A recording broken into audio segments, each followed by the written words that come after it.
Good morning, everyone. Buenos dias.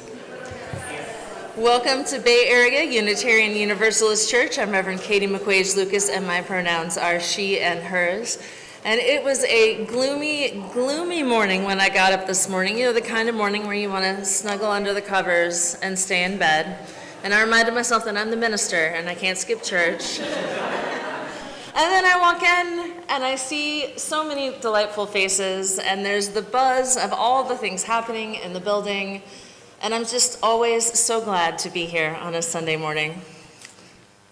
Whoever you are, whomever you love, however you have arrived here today in body, in mind, or spirit, whether you're joining us here in this room or coming to us online, wherever you are in your spiritual journey, you are welcome here. Bienvenidos aquí. If this is your first time or your 500th time, you are welcome here. We are glad that you are here, and we are glad to be here together. My opening words for us this morning are from the Reverend Dr. Rebecca Savage. Welcome to this sacred space. Welcome to worship. Welcome to you who are joyful and excited this day. Welcome to you who are weary and in need of rest. Welcome to you who are seeking deeper meaning and purpose in the infinite expanse of life. Today we come with full hearts and open spirits, to be open to the possibility that what we receive here will inspire us, to mend up our tender parts, nourish our waning spirits, and give us enough wisdom and energy to embody resilience with every breath. Let us worship together.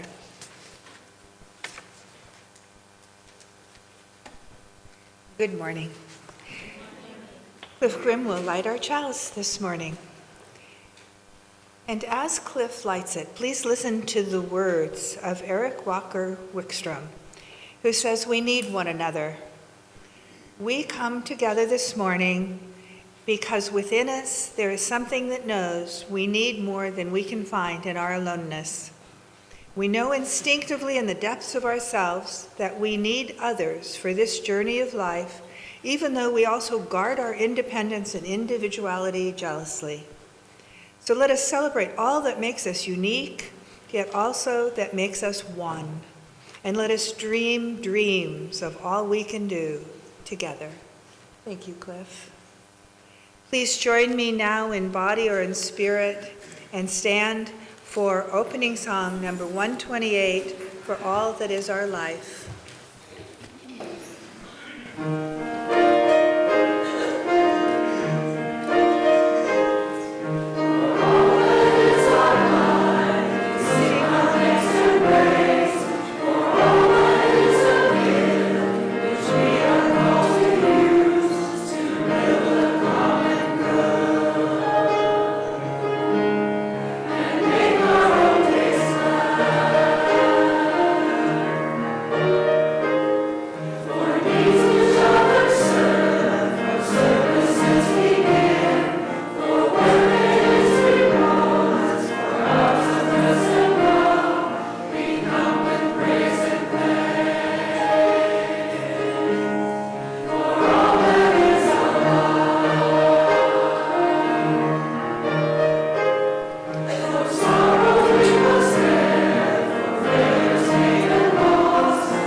We gather today with the shared intention to declare that justice is our prayer.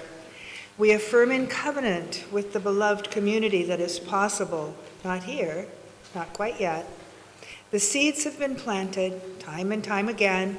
We remember all those who went before us and made beloved community a dream that could be realized. Justice is our prayer. May our time of worship, service together, continue to water the budding trees of our diverse interdependence. May our time of worship give air and nourishment to those parts of our collective spirits that need to grow and thrive, to embrace equity as a known way of being. Justice is our prayer. We affirm in covenant with the beloved community that is possible. May it be so. And please join me now in saying our covenant. Love is the doctrine of this church. The quest of truth is its sacrament, and service is its prayer. To dwell together in peace, to seek knowledge and freedom, to serve humanity and fellowship. Thus do we covenant with one another.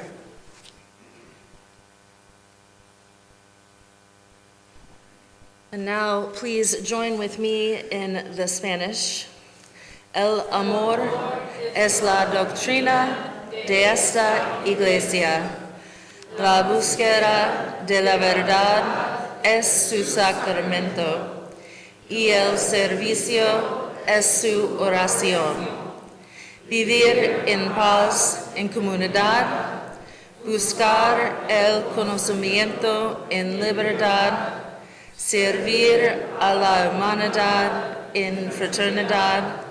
Así es como pactamos entre nosotros.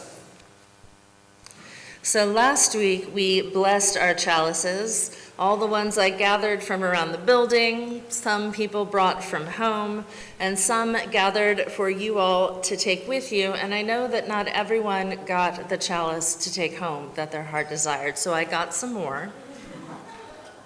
So once again, after the service, you're invited to take home with you the chalice that moves your spirit. We still have some of the terracotta ones that you can decorate yourself, the beautiful colored ceramic ones, and the wooden ones if you're worried about breakables. Don't take the regular candle holders, we do actually need those. So if you have all the chalices you need at home, good. You are welcome to light a candle as we always do. Our red candle of community reminds us that we are part of a greater whole, that there's the people in this room, there's the people who are sometimes in this room and who are not here today, people who are traveling, people who are watching from home, and there's also all the concentric circles that radiate outward, all the communities of which we are a part. I'm going to start with our red candle, and then I have some community notes to share with all of you.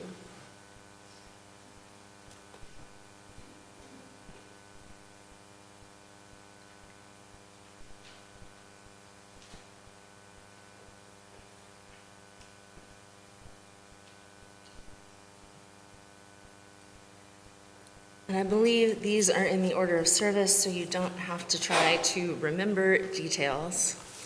My first announcement is that Beth Reed, a longtime member who moved to San Antonio, is fighting cancer and would appreciate any notes of encouragement and love and well wishes, and her address and her email address are in the directory. My second note is that beloved member Ron Lacarna died on the 3rd. And so we are holding his family, but most of all, his beloved Phil, who's also a longtime member of our community, in our hearts right now as Phil navigates life after loss and all of the many things that one must do in these times. I will send out a formal announcement when I have all the nitty-gritty details, but for right now, just kind of a mental save the date. Ron's service will be at the funeral home, Forest Park East. It's on 45, just past NASA Parkway, on February 19th. And visitation will be the night before, Thursday the 18th. And then my last announcement is not in the order of service, it's just a continuation. Many of you know that Butch Cockrell has been in his last stretch, and it looks like we're down to hours. And so if you have a chance to see Lisa before she slips out, give her a hug. Reach out to Lisa and Rusty with your love and support. Maybe don't expect a call back, but send cards, send them well wishes, and just let them know that we're holding them in our hearts and prayers in this time. Now a moment of pause to hold these heavy things.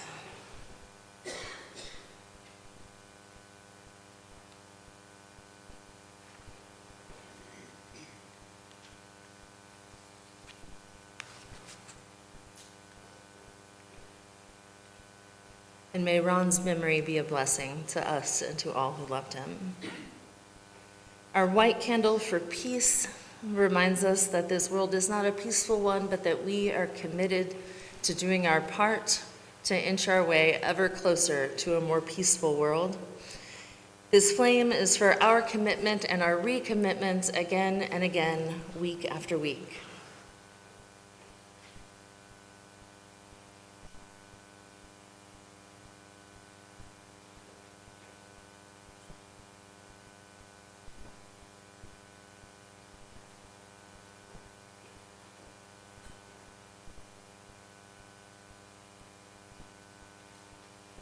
And of all the things happening in the world right now, I'm still holding Minneapolis in my heart. Ministers there tell me it's not different, it's not better, it's still happening there at full force.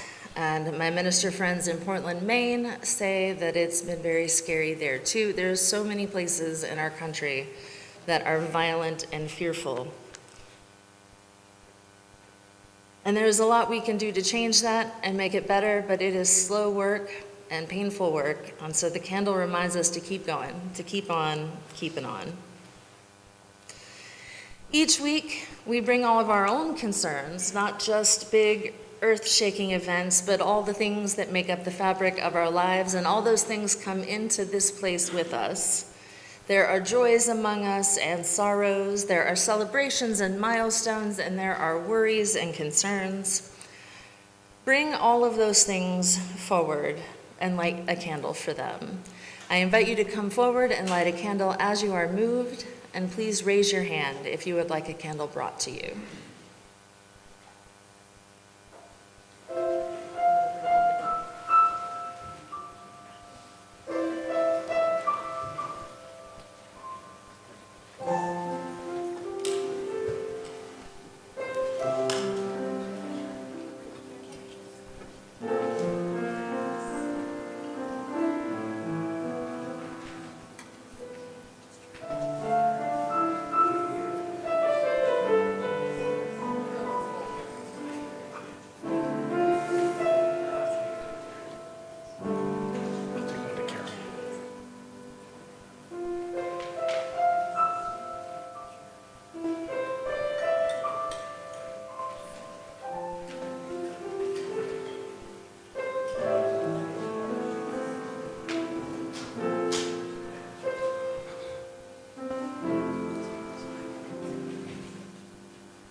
Will you please join with me in prayer?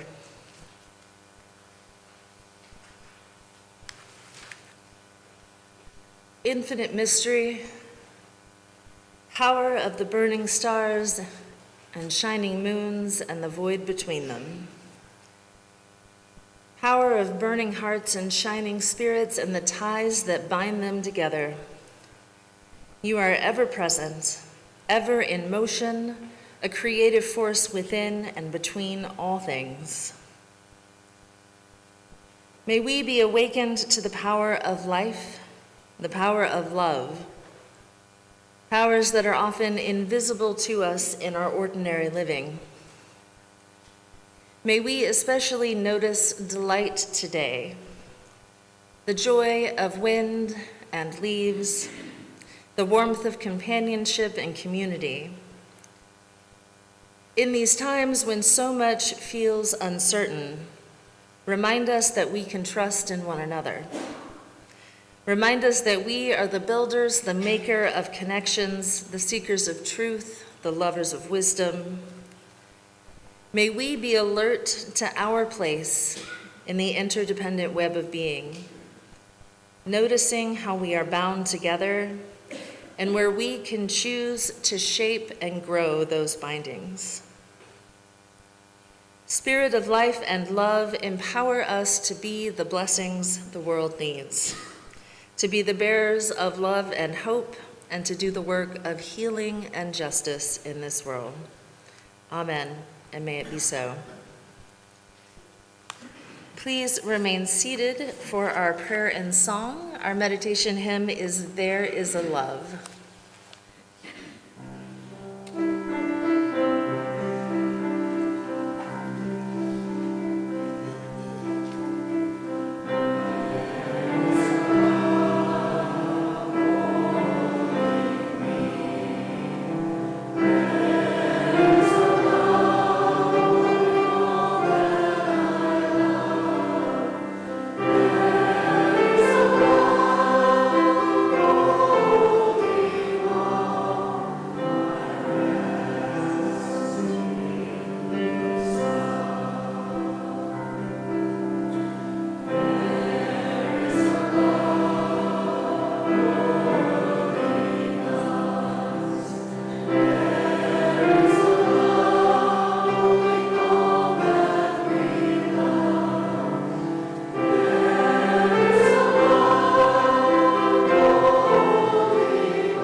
Reverend Patrice K. Curtis is UUA Transitional Interim Minister Director.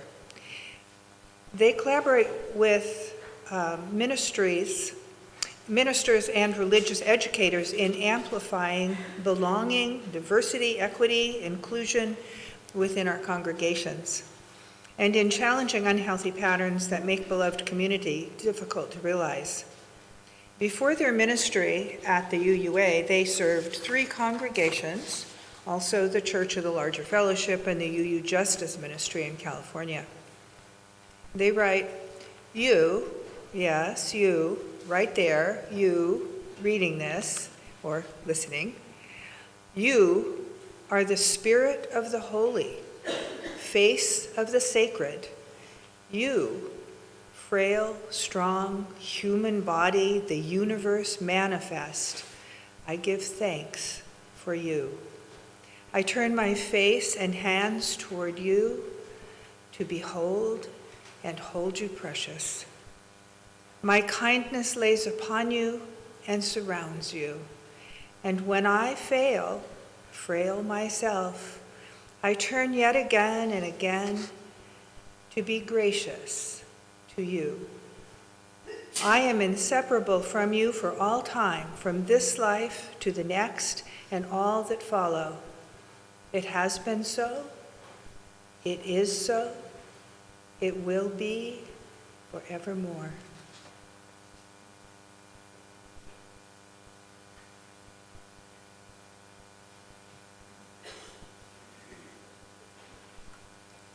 Good morning. My name is Gloria Miller, and I am the Director of Religious Education here at Bay Area Unitarian Universalist Church. And my pronouns are she, hers. Our time for all ages today is entitled The Walk, written by Winsome Bingham and illustrated by E.B. Lewis. My granny is taking me on the walk. Because leaders are not born, she says. They're made through molding and modeling. What's the walk, I ask? You'll see. And there's a few treasured souls coming too. She packed my backpack, water, sandwiches. I fetch her cane, and we walk on.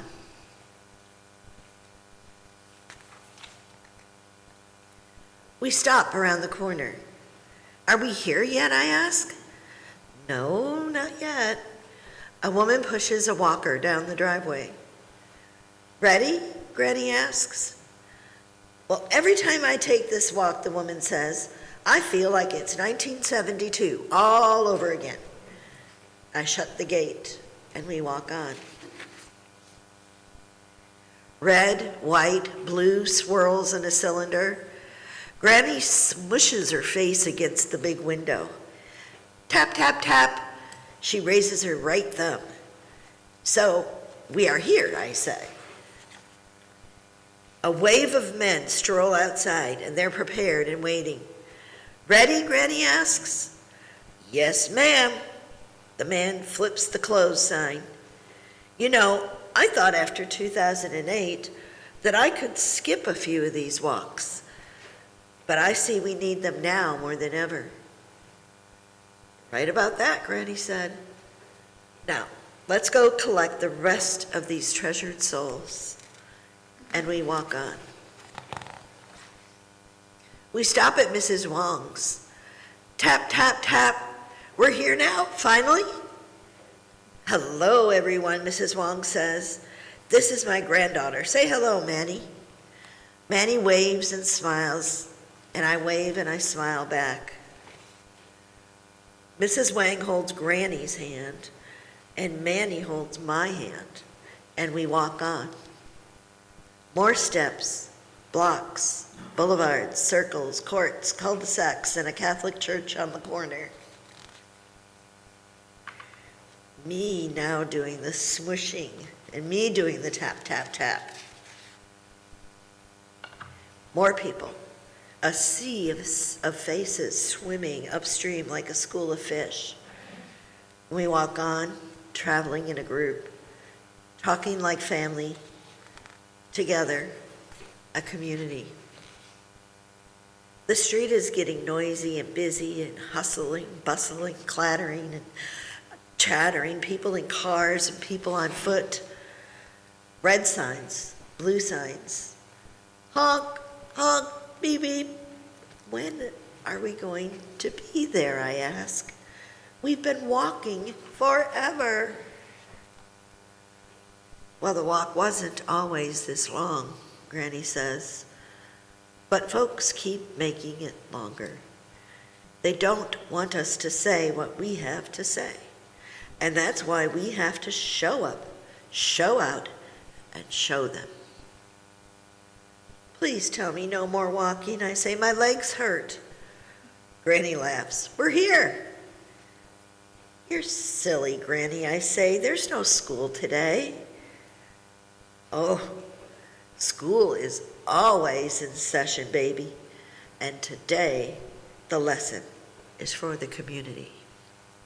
It's like a big test, and we can't miss it. All these treasured souls today. We're voting.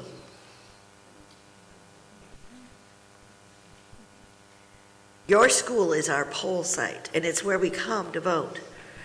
I walk with Granny into the booth. Well, why do people vote, I ask. For hope, baby, Granny says. For hope. Also, you know how me and your mama teach you to speak up? I nod. Well, voting is how grown folks speak up. It's how we stand up and say what is on our mind. I stand on my tippy toes reading the names, and I watch Granny black out the bubbles and drop the ballot in the box. And when she's done, we both get a sticker. I voted. And we sit on the side waiting until everybody's finished, speaking up, standing up, and saying what's on our minds. And when they come out again, we head back up the street, back to where we came from. Our sea of faces dwindling until now it's just me and Granny and the lady with the walker. And when the lady with the walker opens her gate and disappears, I take Granny's hand and I kiss her fingers and we walk on.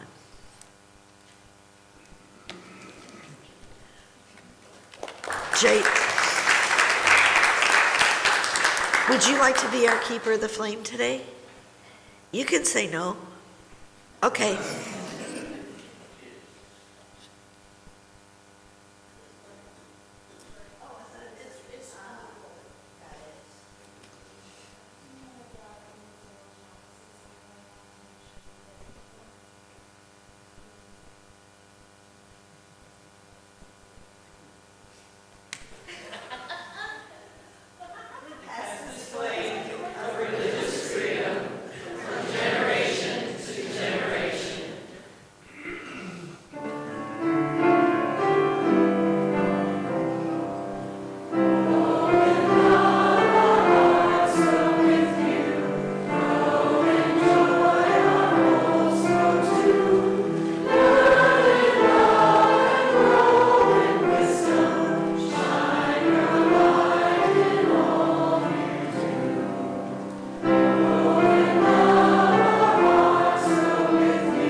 Our responsive reading is number 444 in the back of the gray hymnal.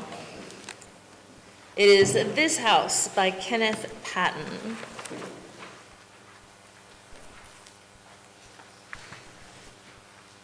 Number 444. Join in with me on the italicized text. This house is for the ingathering of nature and human nature. It is a house of friendships, a haven in trouble, an open room for the encouragement of our struggle. It is a house of freedom, guarding the dignity and worth of every person. It offers a platform for the free voice, for declaring, both in times of security and danger, the full and undivided conflict of opinion. It is a house of truth-seeking, where scientists can encourage devotion to their quest, where mystics can abide in a community of searchers. It is a house of art, adorning its celebrations with melodies and handiworks. It is a house of prophecy, outrunning times past and times present in visions of growth and progress. This house is a cradle for our dreams, the workshop of our common endeavor.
I will preface this with just a brief note about James Luther Adams. I have had other ministers say, why do we still talk about this guy from the 20th century? I know he's an old dead white guy, but he's also kind of our big anti-fascist old dead white guy. So he actually has a lot to say to our current moment, I think.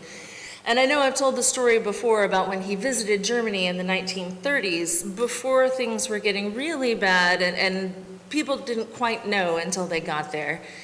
And he's standing there and he's watching this Nazi march in the 1930s. And he starts an argument with somebody and somebody drags him away, you're not safe, you're not safe. But when he comes home, he says to himself, what have I done to prevent this from happening? I vote, I read the newspaper, I'm a minimally responsible citizen, but what have I done to do more to ensure that this does not happen? And he settled on the answer of voluntary associations, or really just people gathering in groups together and engaging with each other and organizing together and working together as the key thing that gets us above minimum citizenship, that makes us real participants in society. And so he's going to come up again and again, I think, in these times, because I think about that a lot. And these moments that we are in right now, these times that we are living in, they really are apocalyptic. Because an apocalypse is a revelation. It is truth being revealed. It's that lightning strike moment where suddenly everything is visible with stark clarity. We live among chaos and uncertainty, and none of it is new. But it sure does seem like everything is happening all at once, all the time. And some pieces of it might look new, but I've noticed we all kind of have a different list of what's old news and what's fresh hell. We all have our separate lists, and they don't overlap. What's new to me was old to you, and vice versa. I think we're coming to realize more and more how interwoven all these evils in the world really are, and that old evils, not fully vanquished, come back in new forms. These are the things being revealed to us very starkly in these times. And this isn't to say that it isn't changing. Some things really are worse, some things really are bigger, but not much of it is new. And I don't think I need to do my whole litany of evils, because we all have our list in our minds. We all have things that have impacted our own lives in particular ways, or things that have been painful to us. It is enough for me to say, yes, there's a big pile we have to figure out how to deal with. Welcome to dystopia. And today I want to talk about the other side of it. In times of apocalypse, there's this cultural narrative we have of survival of the fittest, and a lot of people who focus on preparation for dreadful circumstances. And we have this story of intrepid fighters struggling in a sea of violence and deprivation, but that story is a lie. What actually happens in an apocalypse is that people take care of each other. They do. We do. It's just a thing we do. During COVID, people took care of neighbors and ran errands and did things to help, and most people masked most of the time. And I think most of us are familiar with the work of the Cajun Navy. We've seen them come in the aftermath of storms. These are just regular people with boats. And they came after Katrina, and they came after Harvey. They've gone all the way to North Carolina after Hurricane Florence. There's the Cajun Army, which is just folks making supply chains to get goods into more dangerous places. And nobody sat down and planned this. People with boats just said, how can I help? And got in their trucks and went. Scholars have studied the aftermath of disasters, and most people take care of each other most of the time, as it turns out. There are always jerks, but so long as ordinary people are empowered to get the job done, it turns out they do. And when governments support them, they do it really, really well. Some communities come out of disaster stronger than when they went in.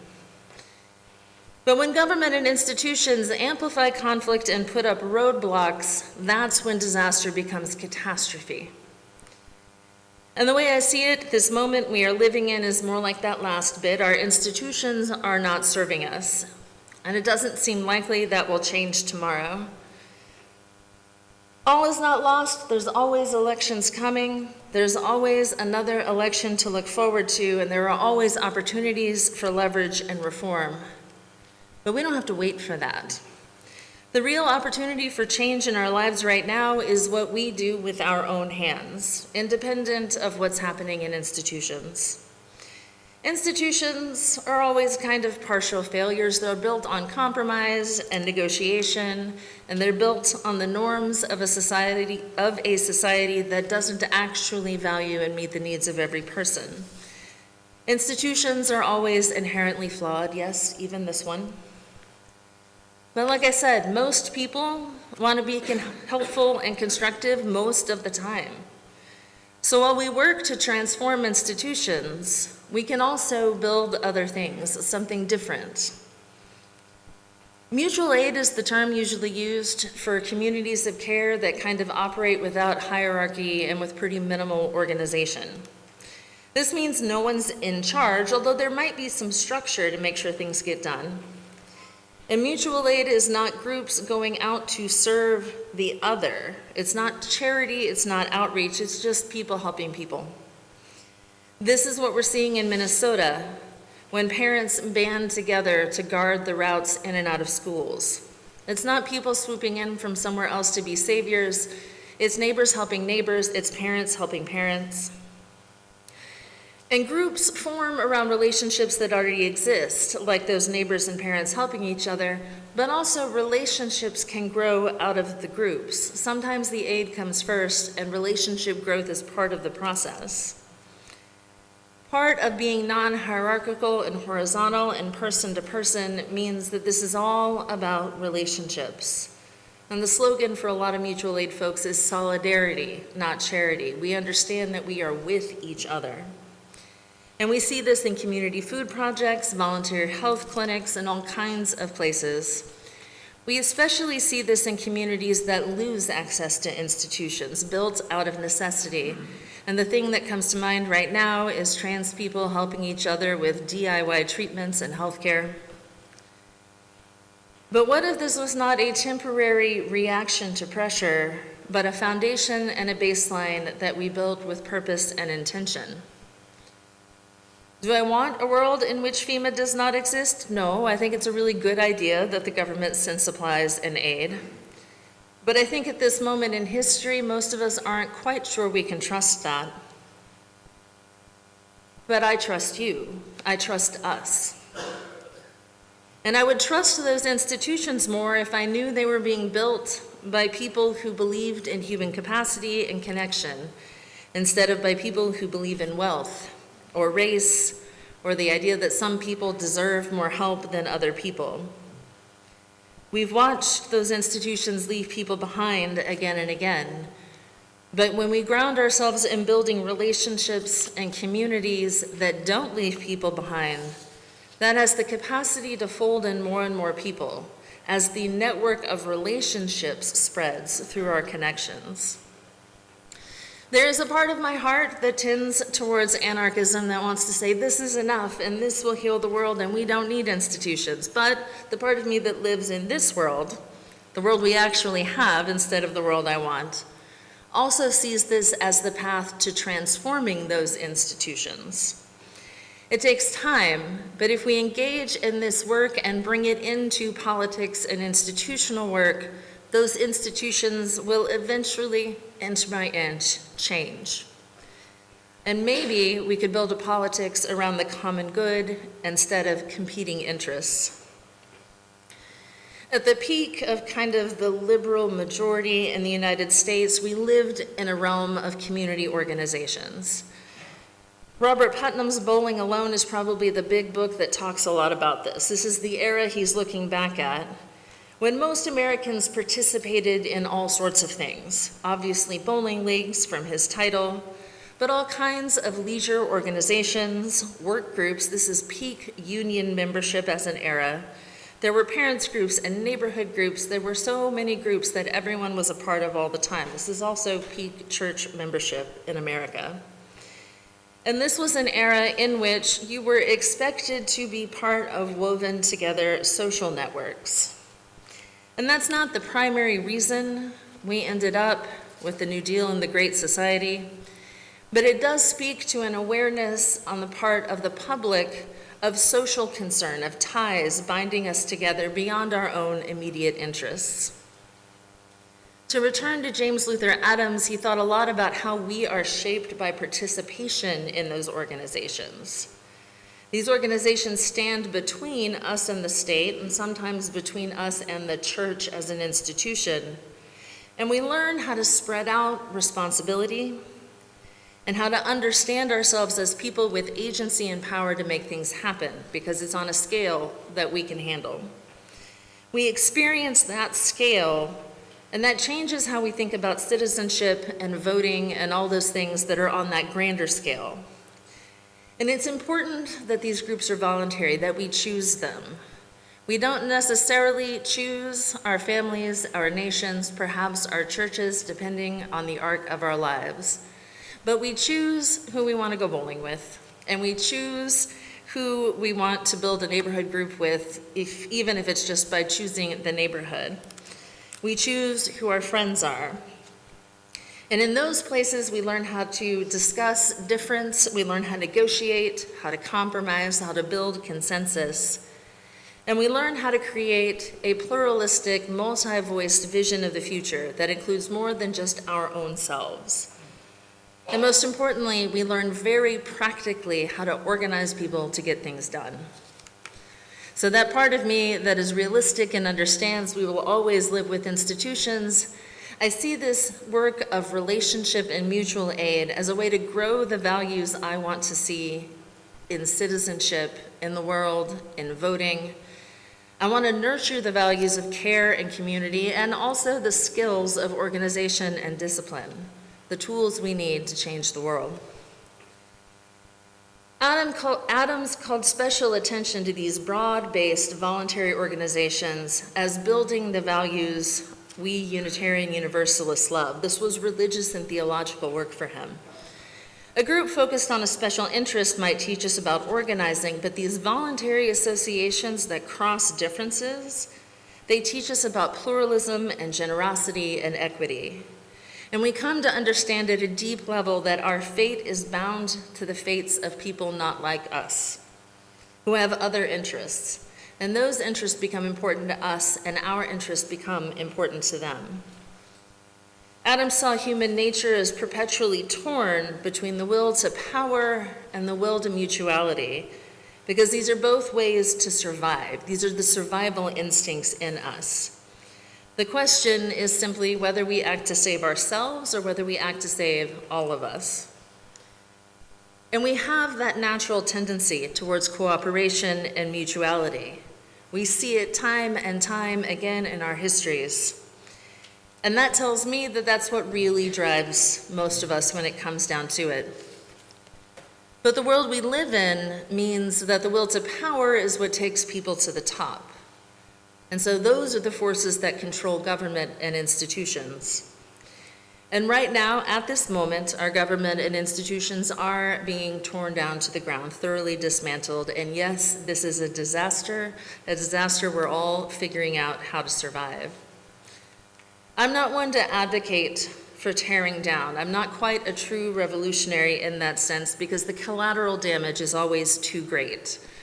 Even if an institution only serves some people, tearing it down harms those people, and I'm never willing to do that. But if they're being torn down anyway, seems like an opportunity to build something else.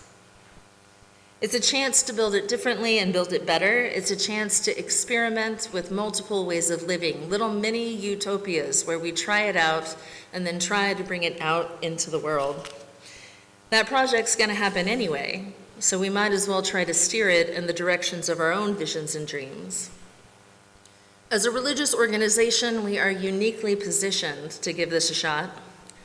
Everybody in this room brings in a different lens on the world, a lens that suggests needs of our friends and neighbors, and also the ways to meet those needs. Each of us brings into the room a capacity to bring something unique into being if we match our resources and our needs. Each of us has ways to make all of our communities stronger and more resilient as we navigate this era. We're gearing up to enter stewardship season, and that's the big yearly pledge drive for church finances, but I want us to think about things beyond money. I want us to be thinking about not just funding the church, but for growing our capacity to meet needs, and growing our capacity for resilience, and growing the relational connections in this room and outside of it in those concentric circles. I want us all to think about ways to offer not just treasure, but time and talent, as they say, and about the ways we can help each other, person to person, me to you. A lot of times churches just plug away at what we've always done, and in a world that changes slowly, that's good work that needs doing, and it's fine. But in a world that is changing in new and exciting and terrifying ways, in the midst of this apocalypse we're living in, this time of revelation, we need to ask what is being revealed to us, to me, to you, in this church, in our neighborhoods, in our voluntary associations beyond this church. We need to seek these places where a mutual relationship could meet needs. Where is there a place where your own need could be met by others? What utopian dream of yours could be a blueprint for a practical project for us to do together? This congregation is a place to find joy in this time and revitalize our spirits with song and worship, but it's also a place of practical projects, which frankly right now is the thing that actually revitalizes my spirit. And this place can be the center of a ripple effect that spreads outward to change other people and other places beyond the project itself. So my ask of you in these times is to seek that dream that is yours, and bring it to this church and figure out how we can bring it into being together. Seek it, find it, we'll imagine it together, and then we'll do our best to build it. Amen, and may it be so.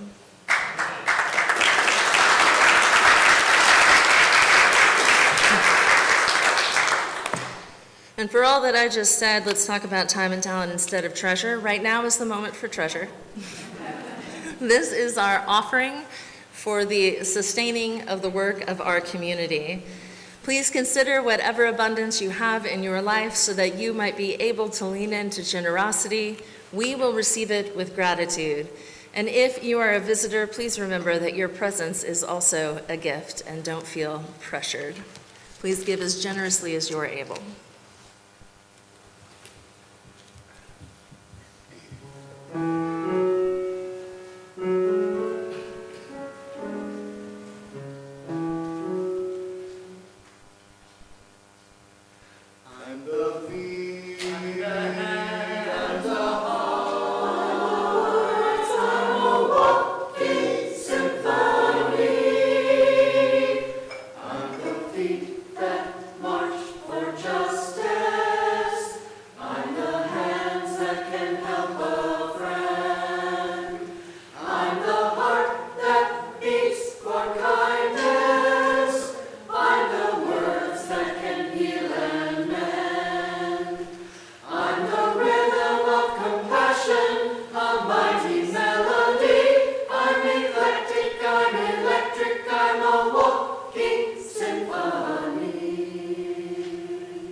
Please join me now in blessing our offering with these words. This gift from the abundance of my life blesses me, our ministries, and the world. And before our slides begin for our announcements, let me just put a little thought in your head. Our garage sale is coming up. It will start receiving things officially the first Sunday after Easter, but during the month of March, if you have things already boxed up, we will be accepting those items during the month of March. So be looking around your house, cleaning out those closets, cleaning out those rooms that don't need so much, and think of the garage sale coming up in April. And now the announcements. If you're experiencing a loss or a major life change and things feel overwhelming, you don't have to go through it alone. The monthly transition support group meets this Monday, that's tomorrow, February 9th at 5 p.m., and continues on the second Monday of each month, offering a safe, caring space to share and connect with others who understand. This Wednesday evening, join us for Wednesday night dinner at 5:45 in Cockrell Hall, followed by Vespers at 6:30 in the sanctuary, and then stay for game night beginning at 7 o'clock in Cockrell Hall. We provide the games, teach you how to play, and it's open to ages 12 and up. Come play or just hang out. Also Wednesday, children 10 and under are invited to a Valentine's party, and that will be on February 11th at 6 p.m. in the youth room. We'll make Valentines, decorate cookies, play games, watch Be My Valentine Charlie Brown, and kids are invited to bring 10 Valentines to share. The music meetup is happening Friday, February 13th, Friday the 13th, good time for music, at 6:30 in Cockrell Hall. This is a relaxed, low-pressure music night where people take turns sharing what they're working on. So bring an instrument, your voice, or just come listen.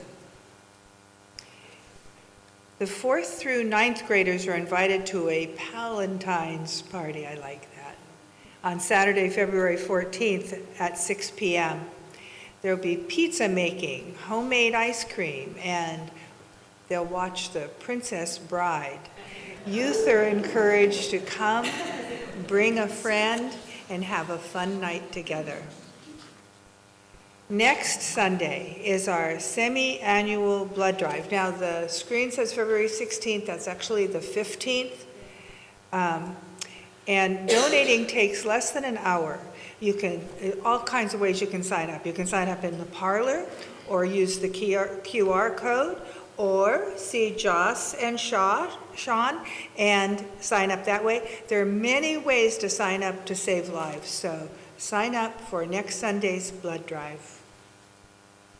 And immediately after the service today, join us in Cockrell Hall for the 3rd annual BAUUC Chili Cook-Off. Bring your, hopefully you brought your chili before 11 o'clock with the ingredients. Hot dogs and Fritos will be provided. Desserts are welcome, and everyone is invited to taste and vote. Later today, don't watch the Super Bowl alone. Come on and join us here for a Super Bowl party in Cockrell Hall. Starting at 5 p.m., bring a comfy chair, snacks, and tailgating dish to share. This is a BYOB event. And finally, if you are new to BAUUC and want to stay connected, use the QR code on the screen to get signed up for the weekly email, or go to BAUUC.org and sign up there. We would love to have you join us. And finally, please stand in body or in spirit for our closing song, number 318, We Would Be One.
last announcement that Brian just snagged me for, since everybody on the Service and Justice Committee ran up to protest last week, the meeting is actually this week after the service. So if you are involved in our service and justice work, or if you really want to be, grab some chili, do your chili voting, and then run to the Service and Justice meeting, which is probably in the library, although since I just got reminded, I'm not 100% sure of that, but it'll be around here somewhere. You'll find it. My closing words are a benediction, a blessing from Joel Miller. Let our lives be a prayer that waters dry souls, mends broken hearts, refuses to be terrorized, seeks this world's beauty, and carries us through its storms. And I close with a saying that a minister friend of mine closed all of his services with: our worship is over, our service begins. Go in peace.